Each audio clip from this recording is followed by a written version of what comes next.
Aloha. Hello. Weekly bash of podcast. Weekly bash? Maybe that's not the right word. I don't know. Weekly roundup. Weekly... Don't know. Digest. Like Reader's Digest for old people.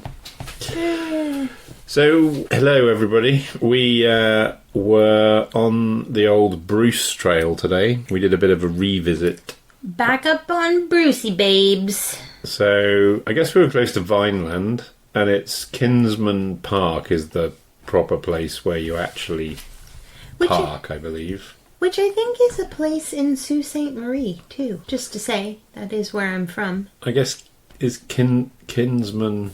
I wonder if that's got like some kind of military... Let me guess, it's probably someone from England. Maybe. I didn't think that, actually. I didn't think it sounded like that, but... There's always some British tie, and you're usually correct. Yeah, normally, but I didn't think that on this occasion, so... Oh, okay. Well, anyways. So we've been here before, but we did a bit of a revisit today, and we explored a few more of the kind of more intricate trails. There's like a plethora of downhill trails, like mini rampage lines, I guess, like rock drops and wooden features and things. Mini rampage, yeah, that's a pretty good way to put it. They're quite steep and not insignificant, and it was frozen and icy today, so not rideable, but we were just looking at when we probably revisit in the spring. It's funny, for once we were actually there when it wasn't muddy and wet. Yeah, every time we've been here it's been raining, like last year. Even over the winter, so, well, we're still in the winter, but over the Christmas time. Well, just to say, it was a different experience there today, and I mean, I guess that's a good reason to revisit any places, because you do have different experiences in different seasons, and even same season, but just different weather. Yeah, that's true. Because it was quite a different experience today. So, if you park on Frost Road, if you look on Trail Forks, there's a P. If you go to the P, it doesn't actually take you to the car park. It stops beforehand where the trail crosses. Anyway, we went in where we normally go in today, which is, I think the trail's called Out from Kinsmen. It's a green. I would say nothing in there is particularly easy as a green. Like, it's not terrible, but it's not. The greens have got some rock in them, haven't they? No doubt. And roots. Actually, I meant to ask you, I was trying to shout out to you. There was a bird on our way in that had quite an unusual calling. Yeah, I kept hearing. There was one that was... Did you know what it was? Well, there was one making a weird call that turned out to be a blue jay, which was a surprise, which I don't know if it's its mating call, as its spring is next week, because it's 10 degrees. I don't know if that's what that was, but I don't know what the other one was. There was a few birds making weird calls, or not weird for them, but weird for me. And side note, this is, I think, quite a great place to do some bird viewing, bird watching, bird sighting. Yeah, you're high up. If you're into it. And actually, we, not here, but a couple of other places we've been recently, including close, the Harry Gord, the quarry near the Harry Gord, which we've mentioned. We've seen a golden eagle flying over there yesterday, which was quite a cool experience. Quite spectacular and, yeah, quite a treat. In the wind and the snow. The old American bald eagle. I mean... He came pretty darn close, too. Like, right over our heads. It was... I don't think he saw us to start with, and then he did, and then he kind of climbed cruised higher, off on over, more on top of the quarry. He was wrestling with that wind, too. Yeah, he was. It was not easy. Seriously windy yesterday, and almost no wind today. No, it was still today. So... yeah, just on this then, if you get on Trail Forks and then you get on Out from Kinsmen, which is what we've been doing previously, we dip into the blue, which I think is the wall, and then kind of pick our way down towards the escarpment. And then if you stay on the mountain bike trails, which is easier said than done, but if you stay on the mountain bike trails, they're all fairly rideable. Even the blacks aren't terrible. But every time we've done this, we've found ourselves on the walking trail, and the walking trail is, a lot of people do go on there on bikes, but it's hard, isn't it? It's very up, down. You just can't ride it, really. It's too, what's the word? Too many, like, step up, step down. Little like, obstacles in the way. Where your front wheel gets stuck and then your back wheel doesn't. And it's actually, when you just look at trail forks, even our last excursion there, not this one, you know, when we go off down some of these trails, we've ended up on here, which is the walking trail, which is what I'm saying, the actual Bruce Trail. Mm-hmm. And this is the one we were trying to get on, which was this Imber Bridge Trail. You remember we had a conversation about, whether that was harder or not. And actually, today, when we walked on it, I realised it's a bit up and down, but it's easier than the walking. Yeah, trail. I do see what you're trying to say. And it is, well, I mean, I guess maybe just quite simply put, that one is built for two wheels and the other is built for walking. Yeah. And so even though maybe it's flatter, or who knows, there's just more, that's why I tried to say maybe there's just more obstacles or things in the way that prevent you from going on two wheels smoothly, or... Yeah, I think that's right. I'm also butchering what I'm trying to say. But I think that's, I think that's true. And I don't... It's not built for mountain bike, whereas I guess the mountain bike trails are. Yeah, I think that's, I think that's absolutely right. And then the thing with this as well is that you have two little trail systems. So you have the one close to where you may have parked, which is around that Frost Road area. And then you can spend a bit of time in there on those black downhills. And actually, the local council have been super kind to the mountain bikers. I don't think they did it for this, but what there is a bridge. No, there isn't. Is it a bridge? No, it's a set of steps, isn't it? It's like stairs. Oh, the steel ones. There's a set of steel stairs, and they've put a bike ramp on the side so you can push your bike up. And if you look on Trail Forks, when you're there, you'll see there's maybe 4 or 5 black downs, which all go to like a blue that's a run. I think there's 5 in total. So you can ride the downhill, and then you can go along a blue trail, back up the stairs, and then go along again. And there's a red, and then there's a number of blacks, and they each get progressively more difficult, I think. Which we did do. We did, in fact. Yes. Not this time around, but I think pre-Jessica injury. And you shouted at me. Did I? Why? For filming you coming down one. Oh, yeah, that one. I wasn't ready. I think it was at the very beginning of the ride. And I mean, classic of the Bruce Trail. You just launch right into it. There's no little warm-up dawdling happening. You kind of... No, you're straight into big rock step down, step ups. Yeah. Like, you're straight into tricky. What do you call them? Crotch killers. Crotch killers. Yep. Anyways, that was just to say I had never seen one of these set of steps with the ramp along the side, and it was quite sweet. Yeah, it's a cool little spot. And then you do that section, and then you kind of go onto a nice easy green, although there is a river crossing that can be a bit tricky. You cross a road, which is Quarry Road, and then you join another set of trails, which is not as extensive, but it's longer. And there's a trail in there called Dump Run, which goes past a litter dump where there's loads of like old fridges and stuff, which is a bit bizarre. But that set of trails in there is actually a bit better if it's dry. There's a lot more blues, and the red in there you can actually do a bit easier should you end up on it. And then if you keep going, which we've done before, so you stay on the blues and then the green, and then you get on a little black called Bone Shaker, and then there's a river crossing trail.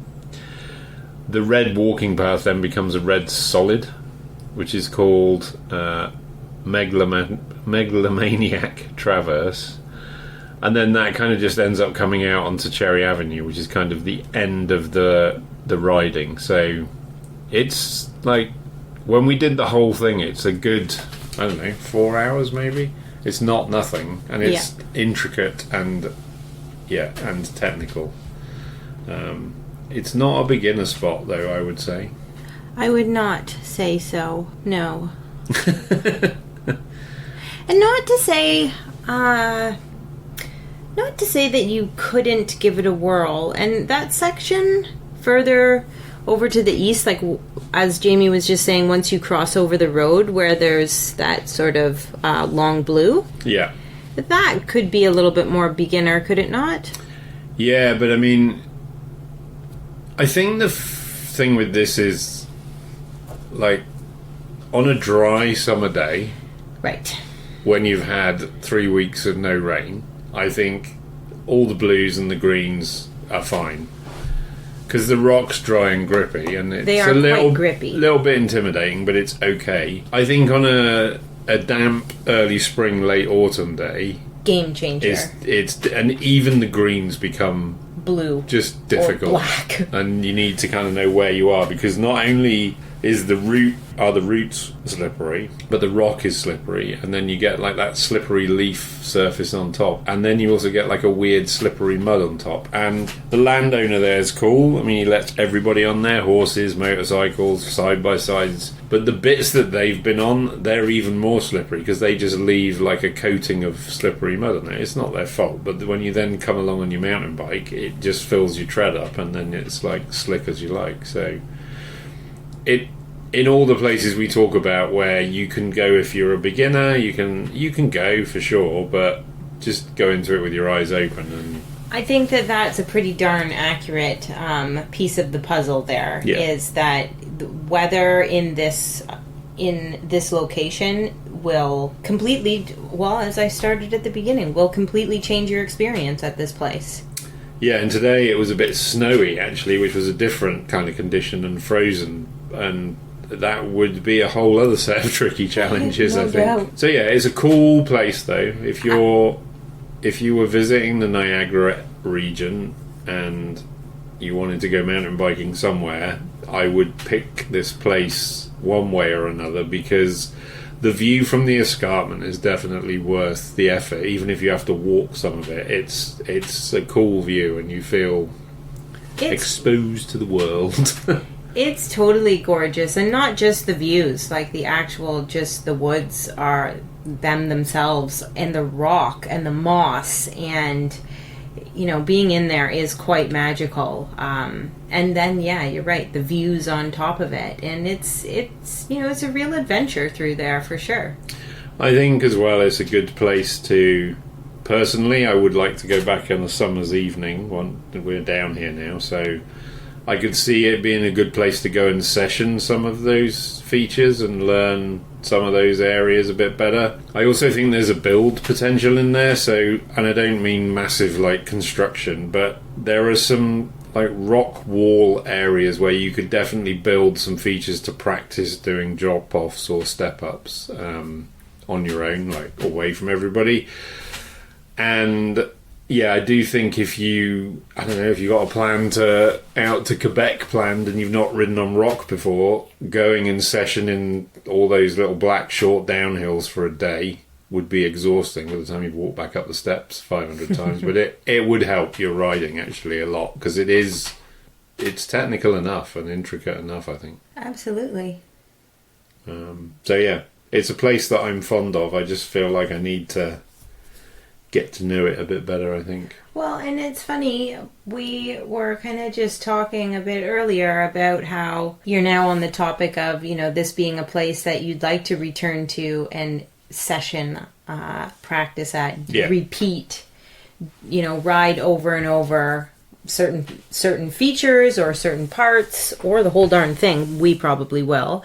But this is actually quite unique for the way that we sort of roll, is that we generally like to go to different places as often as possible. And, it came up in conversation earlier that it was so foreign to me to hear someone say, especially if you don't know the trail. You never know the trail. Yeah, it made me stop and think for a minute that, like, that's completely, I don't ever know the trail. It's complete opposite of the way that my thinking and what I'm used to is, I might every now and again remember, like, because of course we go to places more than once, but never enough that I've gotten to know a trail or, the network of trails, or been familiar, like, that I remember certain things. Maybe the odd, that tree or... Yeah, I mean, I think you said at some point on a YouTube video or something, but like when we went to Centennial, I took you there. And then because Centennial was my evening ride when you were doing other things, Yeah. twice a week sometimes I would go, and then we would then go at a weekend occasionally, and you were like, wait up! not on purpose, but I would just leave you because I'd learn, like, you learn it, right? Yeah. And I guess for me, I'm, without talking about the past, but I mean, I did spend a lot of time racing somewhere different often, and you get like 4 or 5 practice runs and then ride it. So by the time you hit the actual race run, you've ridden it 4 or 5 times. But even so, for me, I was always used to turning up at a new place and riding. So I find it more interesting. But I'm also, I guess, well aware of my own ability or lack of. So therefore, that's why I like to also pick a couple of places to learn, because then I can start to practice things I need to practice. Yeah, because there's a lot of things I still need to practice. Yeah. Oh, you do. I do. Anyways, it was just a little bit of an interesting thing that hit me today, and has hit me before, and will probably hit me again. It's... Yeah, I think it makes sense, though. I think it's, you're... I mean, in a way, you sort of say you're spoilt because you ride so many different places. But I guess, it depends what you want out of it, right? Like, so we're into the adventure of it and finding edibles and exploring new places and revisiting places as well that are nice, like this place. I mean, nice is such a rubbish word, but revisiting the places that we like and enjoy. And there's something else I was going to mention about seasons, which I'll talk about in a second. But I think, it depends what you want out of it. I'm not bothered about learning a place just to be fast in front of my friends. I'd rather go to 10 different places and be slow at all 10 and have a different experience each time. I mean, it's, that's my opinion.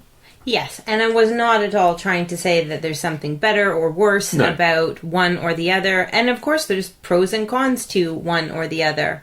But it's just a different perspective, that's all. Just a different perspective, and I suppose it's just to say that maybe now I am gonna get a little bit more acquainted with at least this place, because we really like this place, and I do see us going quite often. So maybe this summer I will get to know and remember a few of the bends and bumps and roots and rocks at this joint. So I had a thought of something I've wanted to do for a long time and never got round to. And it does require a commitment. And this could be the place to do it. I've always fancied videoing. We have GoPros, which we don't use very often. I mean, if you look at our YouTube channel, there's like a lot of the podcasts are up there with no video. But there's the odd video on our podcast channel. That's why I was mentioning it. So we have a YouTube channel, which is for the podcast. But what I was actually thinking, this could be the place to record a short 4-minute video each season on the same trail. Right. So pick a couple of pick one of the downhills and one of the blues that we know well. And then each season when the leaves come out, ride it. In the middle of summer, ride it. In the autumn, ride it. And then in the winter, ride it. And just build. And then I'll post them each time, and then at the end I'll just put all 4 together, so you could have the same trail over 4 different seasons. That was just a thought I'd had. That would be a sweet little video. You do have great ideas for... Well, number one, I wanted to say, actually, that you are very good at making commitments. So that would not be out of the realm of possibility for you. And number 2 is that you always have great ideas for creative little short videos. Yeah, I've tried to. I mean, I just to keep it interesting. You're a bit crafty that way, I must say. It's my only creative outlet these days. Nah. And then the other thing I was just going to mention as well... Well, I was going to get Jessica to talk about it, actually. Actually, I'm not done with the last thing about the videos. Carry on. Because I kind of wanted to open that up to an invitation, or maybe just to plant a little seed for other people, is to I know not everybody has access to a GoPro, but you don't need a GoPro. Telephone's fine. A telephone is just fine to... You could probably make a... Well, not you probably. You can make a pretty cool little video and have some fun with that. Little short video. There's a lot of different things you could do out there. So I'm just planting that for any youngsters out there. And I know that we might even have a little contest at some point. Yeah, we might. In the future. You're normally the one planting the teasers. I'll plant that one. Well, I think, just on the video thing, I think there's been a bit of main media criticism of people videoing slow rides down things or something. Whatever. There was a bit of a, somebody was saying only professionals should record videos or something. Anyway, whatever. And yes, professionals should, and influencers and all of that. Whatever. I don't care. We don't care at all. I really don't care. But what do you care, Jamie? No. But what I do think is that, and this is not meant to be depressing, but what I do think is that as life moves on and you get older and people in your life pass away or disappear or move on, if you've got videos of riding with your friends that you can go back and look at in 30 or 40 years' time, even if you're not riding anymore, or even if it's your kids going to look at them, trust me, those things are valuable. Invaluable. So that stupid 2-minute edit of somebody riding into a snowdrift or off a cliff or through a waterfall or whatever it is that Face planting off a skinny in the snow. Doesn't matter what it is, they're the things that you're going to look back on and treasure in years to come. And I would never, and I did a photography degree, and I would never have thought those things were as important as I do now. So that was the kind of, I didn't mean to be serious, but if you've got a camera, video it. Just video it and just stick it on the iCloud or save it on your computer and do something with it sometime. There's no rush, right? So Sid thinks so. She approves. We always have one cat joining in. Oh, yeah. So the other thing I was going to talk about was Jessica's woodland furniture business. Well, I keep spotting. My eyes are really, since maybe because we're out of sort of, any kind of peak or exciting or action-packed mushroom season here. My eyes are now a little dialed into, not mushrooms, but logs and wood offcuts. And so we were cruising along in the car the other day, and somebody freshly sliced up and butchered a nice, what did you say, oak? I think it's an oak tree, yeah. A nice old oak tree, huge, in a cemetery. And I said, pull over! And yeah, we selected a nice cut. Yeah, well, when it dries out, I think we'll probably seal it because it's got a bit of kind of rot in it, but it looks cool the way it's kind of. It's an interesting shape too, and I mean it's a good size. Yeah, it took two of us. Not light, so. And then we also have a log on our kitchen. Oh, don't even get started with the list of items we have here and there and everywhere, and silver birch way taller than you, and logs, and yeah, we don't have ornaments really. We have bits of tree. It's good because then when the cats knock them off, they don't get destroyed. Yeah, so. have at her, right? So yeah, I did just want to mention that. Do you have anything else you'd like to add? Get lost.